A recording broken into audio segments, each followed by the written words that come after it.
అనుక్షణం ప్రజల పక్షం NNT5 news కి స్వాగతం. ముందుగా హెడ్లైన్స్. వాల్మీకులు ఎస్టీ పునరుద్ధరణకు ఓబీసీల మద్దతు కోరిన వాల్మీకి సంఘం రాష్ట్ర అధ్యక్షులు పులి శ్రీనివాసులు భారతదేశ ఓబీసీల సమస్యలపైన గలమెత్తాలని రాష్ట్ర కేంద్ర ప్రభుత్వాలు నిలదీయాలని దక్షిణ భారతదేశ ఓబీసీ సంక్షేమ సంఘం ఆంధ్రప్రదేశ్ రాష్ట్ర బీసీ సంఘం ఆధ్వర్యంలో ఆర్ కృష్ణయ్య అధ్యక్షతన న్యూఢిల్లీలోని ఆంధ్ర భవన్ ప్రక్కన అంబేద్కర్ ఆడిటోరియం నందు పెద్ద సంఖ్యలో దేశవ్యాప్తంగా బీసీలు పాల్గొని బీసీల డిమాండ్లను తక్షణమే పరిష్కరించాలని బీసీ డిక్లరేషన్ ని ప్రతిపాదించారు. ఈ కార్యక్రమంలో వాల్మీకి సంఘం ఆంధ్రప్రదేశ్ రాష్ట్ర అధ్యక్షులు పులి శ్రీనివాసులు మాట్లాడుతూ బీసీల ప్రధాన డిమాండ్లు పార్లమెంట్లో బీసీ బిల్, మహిళా బిల్, బీసీ మంత్రిత్వ శాఖ, విద్య, ఉద్యోగ, రాజకీయ రంగాలలో 50% రిజర్వేషన్ కల్పించాలని, బీసీ ఉద్యోగులకు ప్రమోషన్లలో రిజర్వేషన్ ఇవ్వాలని, ప్రధానంగా బీసీ కుల జనగణన చేయాలని కోరారు.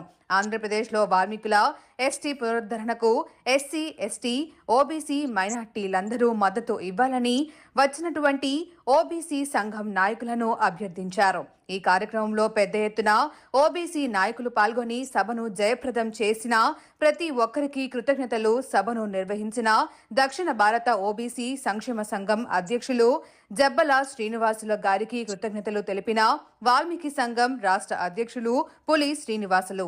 ఈ కార్యక్రమానికి పార్లమెంట్ మరియు లోక్సభ ఎంపీలు R Krishnaiah, Anantapuram MP Ambika Lakshminarayana, Kurnool MP Nagaraju, MP Ravichandra, MP CM Ramesh మరియు ఓబీసీ నాయకులు పాల్గొన్నారు.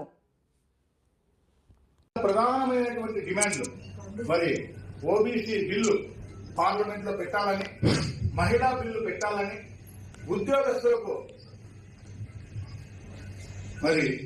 ఉద్యోగస్తులకు బీసీల్లో రిజర్వేషన్లు ఇవ్వాలని చెప్పి, మరి అదే విధంగానే 50% విద్య, ఉద్యోగ, రాజకీయాల్లో బీసీలకు చట్టబద్ధత రిజర్వేషన్ కావాలని చెప్పి ఈ రోజు ప్రధానమైనటువంటి డిమాండ్లతో మన దక్షిణ భారతదేశ ఓబీసీ సంక్షేమ సంఘం మరియు ఆంధ్రప్రదేశ్ బీసీ రాష్ట్ర సంఘాలు సంయుక్త కార్యాచరణతో మరి ఈ రోజు సభా అధ్యక్షులుగా గవ్వల భరత్ గారి నేతృత్వంలో మరి దక్షిణ భారతదేశ అధ్యక్షులు